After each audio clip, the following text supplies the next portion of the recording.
breakfast puppies? This podcast contains adult language and content and is meant for mature audiences. Listener discretion is advised. You're listening to the Glitterbois.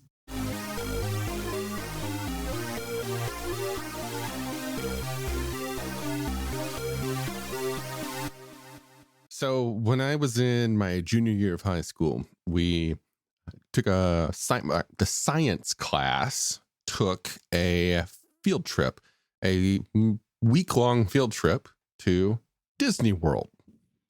And the fuck? Yes, we had to pay X amount, but we all got onto charter buses and we drove from Mobile, Alabama to Orlando, Florida. Well, Kissimmee, St. Cloud, sorry. And we got rooms at motels, and we then each morning went to Disney World. So we did 3 days at Disney World and 1 day at Universal Studios. No, 2 days at Disney World, 1 day at Universal Studios, and 1 day was our do whatever the hell you want day. I'm like, this is the best vacation ever. So while we were on this vacation, my friends, Greg, and Sandra, all went to MGM Studios at the time. We called them the Three Gregs Plumbing. Greg. We all went to MGM Studios, and on the last day, we went throughout Disney World and had a blast. And one of the things that we did was in MGM Studios, there was a ride called the Tower of Terror. Due to reasons, we got special passes that allowed us to skip any line. And it was just me, Greg, and Sandra that got these passes. We could skip any line, and it lasted for a day, and there were signatures required. But anyway, we got up to some shit. So we rode the Tower of Terror 21 times in a row. It was a blast. And one of the things that we did after the third or fourth time, we started predicting when they would take the photo. And then we started posing for the photo. And one of the poses that we did was recreating the cover of Teenage Mutant Ninja Turtles Guide to the Universe. I shit you not.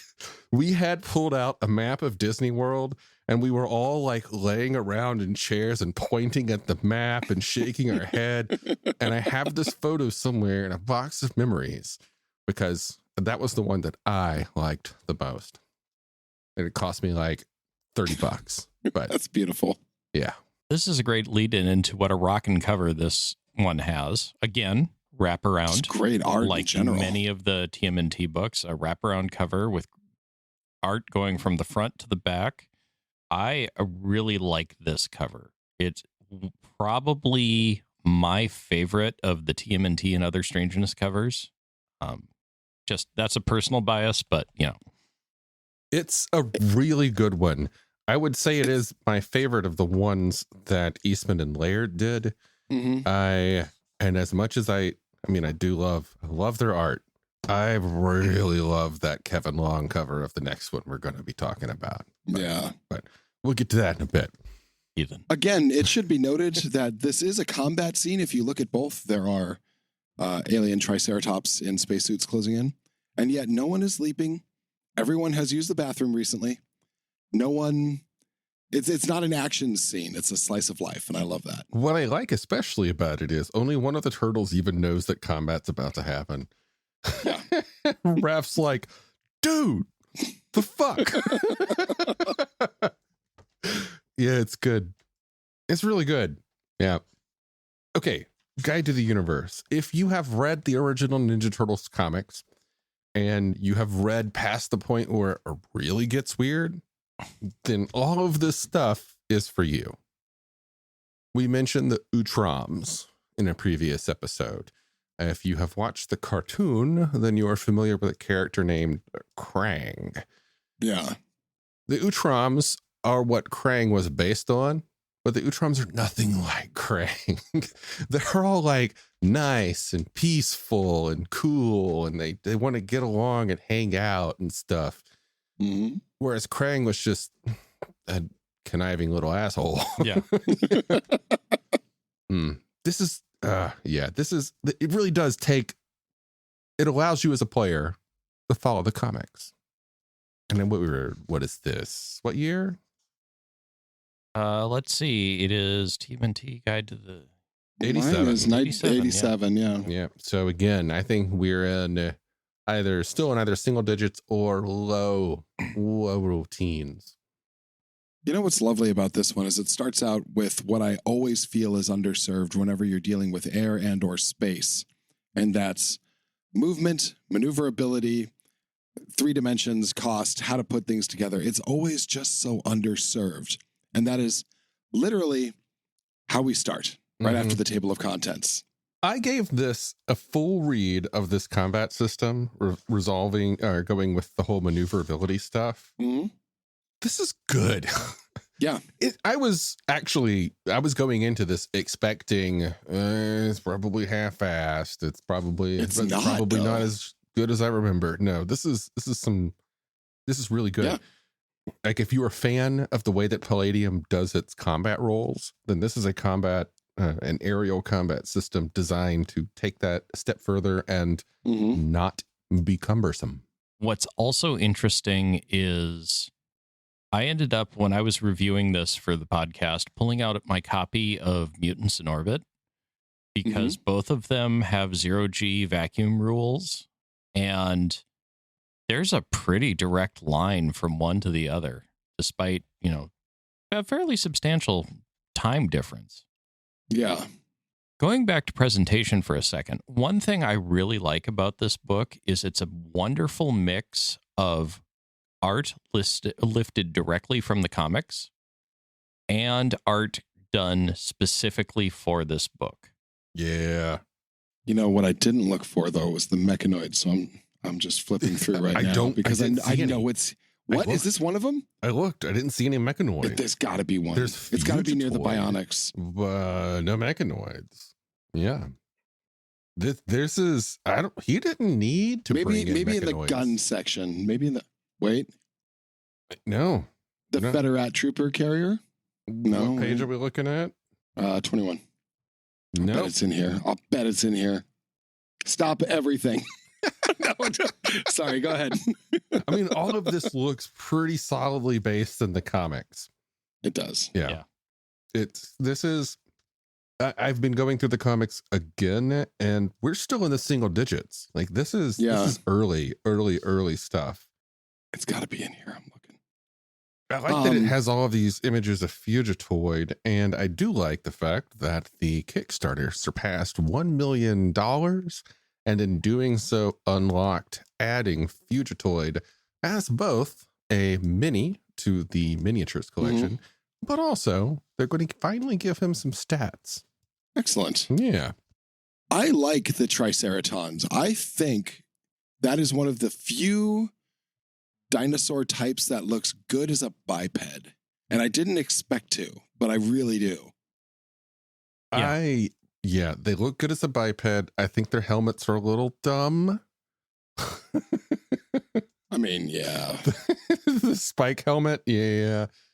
Way to stop yourself from being able to move your head at all. But I like their physiology. I like that their whole thing of being able to go to a place with an atmosphere they can't breathe, pass out for a couple of days, wake up and be able to breathe it. That's cool. Yeah. I also like their society in that they are conquerors.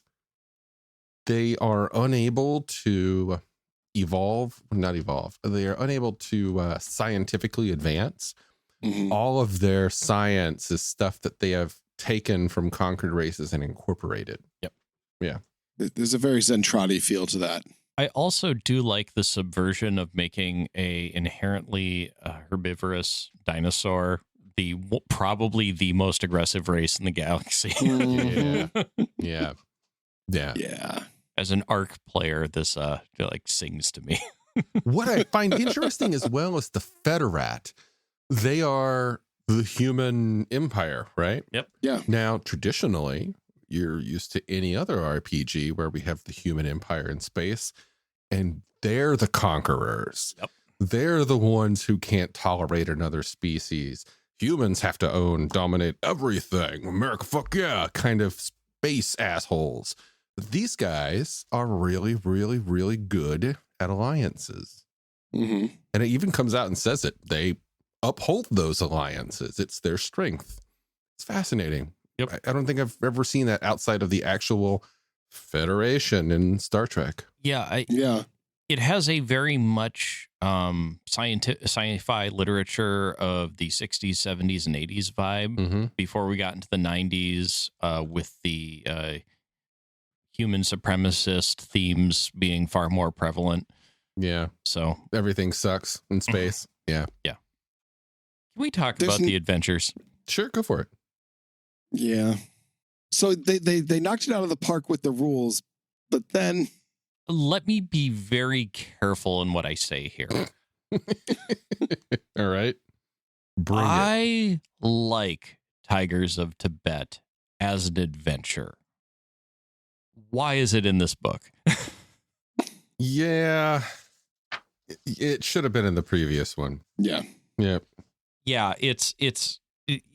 they lead in with one that's just like so out of place for this book. It's a great adventure, so don't judge it harshly because of the book it's in. But Yeah, there are elements as well that don't age well Yeah. with the villains. And the tiger aliens, I would say, would be nominally what connects this to the theme of this book. Yeah.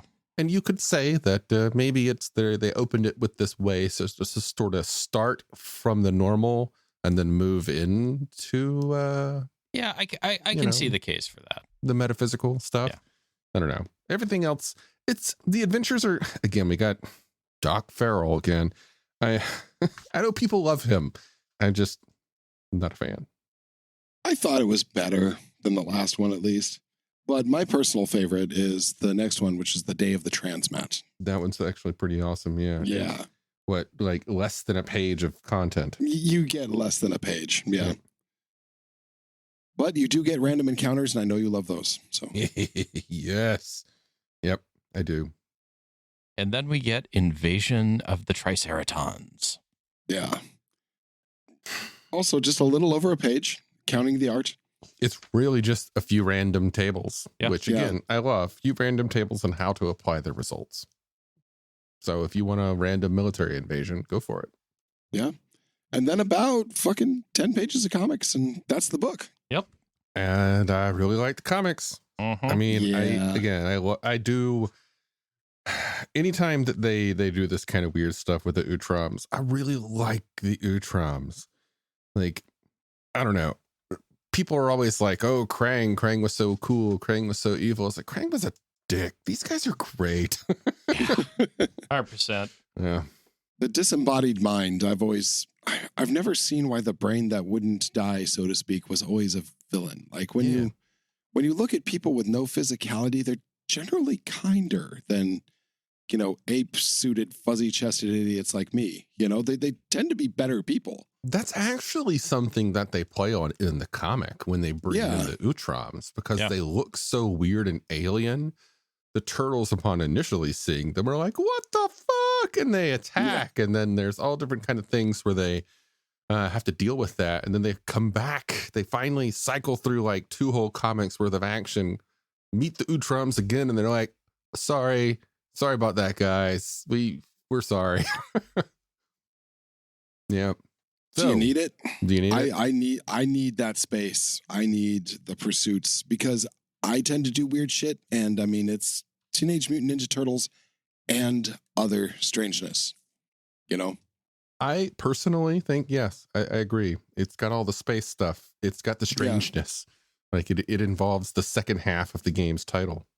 Yeah. I think it's one of the things I like the least about Rifts is that your way off planet is so very controlled. Because of all the killer satellites and yada, yada, yada. And it's from the moon. And like all of that is just, it's so, no, you don't even go up there. You can't go up there. It's almost a given. Mm-hmm. And I like that that's not here there. You can literally take it from the streets of New York out into the cosmos. The beginning page has a star map and light years laid out how far it is, the traveling. And while that's like, pretty wildly inaccurate, if that's what it looks like, but I mean, It's a comic. Yeah. Go with it. oh wait, that's at trans light speed, so that's magic. Yeah. Okay, There you Yep. go. mind. Yep. But I yeah, also like that they have a smoke screen in there that you can put on your spaceship. I belong to this orbital space combat group, and a lot of it is like working out how to fight in space. And a pressurized smoke screen just keeps expanding, and if you're moving fast enough, that's totally dangerous. So, very much so. yeah, I think you need it. Well, I need it because I love the book and I collect everything that the Turtles have, but game wise. But also, I'm a big fan of space and space games, RPGs in space. And these are some solid rules for space combat. These rules, you get more space combat rules in this than you do in Phase World. yes, Very much so. So I don't know, go find yourself a copy of this book if you want to get into space with some Palladium rules. yeah. I also like the maneuvering. Yeah. But you were doing a wrap up there, and I just kind of dove back in. I'm famous for it, but let's just it's a good book. Go buy it. What do you think, Jacob? It all depends for me. I feel that it's not a necessary to own one unless you're looking at playing around in outer space. If you're looking at playing around in outer space, then yeah, it's a great one to own, even if you're not playing TMNT. If you're doing a Moonraker thing with ninjas and super spies, if you're doing any of some of the Strangeness that you can get into and beyond the supernatural, it's super helpful. It has a lot of use cases, but it's all predicated, are you taking things off planet? Unless you're a weird gun fondler who wants which I am, who wants to have a more complete selection of weaponry from the 1980s, in which case all of the Chi-Com weapons from the White Tigers of Tibet adventure module come in real handy. Yeah. Yeah. It's one of the early books in the series, and each and every one of these Ninja Turtles books is just, with a few exceptions of some adventures here and there, they are cover to cover awesome. And Yeah. let's just quick call out that they delivered a lot in 48 pages, including a 10-page comic. Yep. Yeah. Yeah. You kind of forget how slim these books are as you're reading them. Yeah. Yeah. It should also be noted that this is from 86 to 87, they actually got rid of the typewriter. At this point, someone in that office got a personal computer with font options. And while it was probably still laid out with cutting and glue, it was done. It looks so slicker than the one immediately before it. I'd put money that they were using a Brother, because Brother, they had to pry the typewriter font out of the Brother's word processor lines cold dead hands. Yeah. So yeah, if you can find yourself a used copy of this book, grab it. And if you can't, wait until September of next year, when this book, along with several others, are going to be released in the 2 hardback books, special editions, the Redux versions of the Ninja Turtles role-playing game that, as of last night, finished its Kickstarter. And we've just given away an awful lot about how we record. Well, I'm very open about the fact that we do these in batches. So we're not always on top of immediately current events, but, you know, We're in the we'll get ballpark. there. We're like ketchup. The best things come to those who wait. Look, they're trying. You got it, buddy.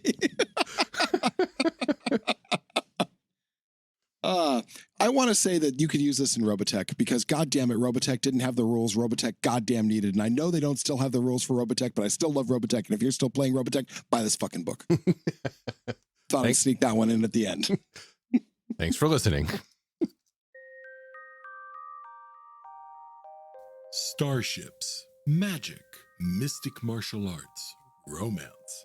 All of these can be found in A Cloak of Blades by Isaac Scher.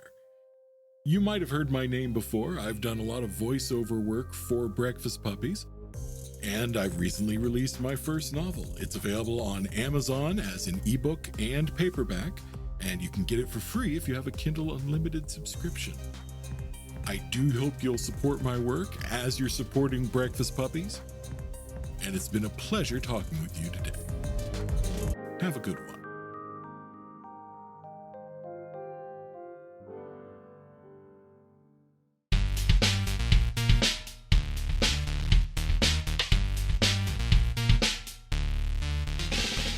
You've been listening to The Glitterbois, a Palladium Books fan podcast. Glitterbois, Rifts, the Megaverse, and all other such topics are the property of Kevin Siembieda and Palladium Books. Please buy all their stuff and help keep them in print and making more games. You can order directly at palladiumbooks.com, and their entire catalog is available digitally at Drive-Thru RPG as well. Our opening music is 8-Bit Bass and Lead by Furby Guy from freesound.org. This closing music is Caravana by Philip Gross, available at freemusicarchive.org.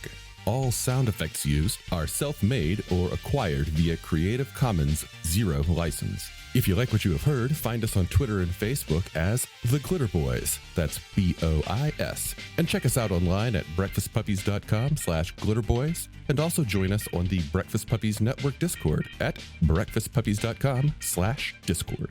And if you want to help us out, please spread the word and help us build a community. Thanks again for listening. We'll catch you next time.